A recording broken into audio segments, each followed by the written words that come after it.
বন্ধুরা, এই গরমে আমের ফটিক ঝোল বানাচ্ছি। এই গরমে এটা খুবই উপকারী। 1 ড্রপ সর্ষের তেল দিয়েছি, দিয়ে দেব একটু সর্ষে ফোড়ন। সর্ষেটা চটপট করে উঠেছে। এবারে আমি ছোট আম তাও কেটে রেখেছি, সেই আমগুলো দিয়ে দিই। আমগুলো কাটার পর অবশ্যই একবার ধুয়ে নেবেন, নইলে আমের একটা আঠার গন্ধ আসে। এবার দিয়ে দেব লবণ আর অল্প হলুদ। এবার গ্যাসটা একটু বাড়িয়ে দিলাম, দুধের কাঁচা গন্ধটা যাওয়ার অবধি এটাকে নাড়াবো।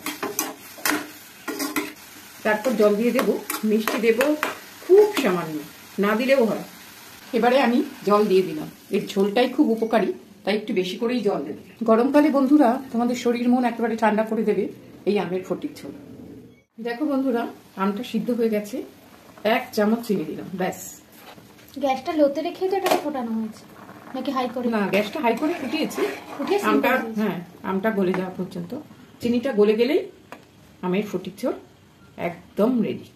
এটা আমাদের বাড়িতে মেইনলি ফ্রিজে রেখে ঠান্ডা করেই খাওয়া হয়।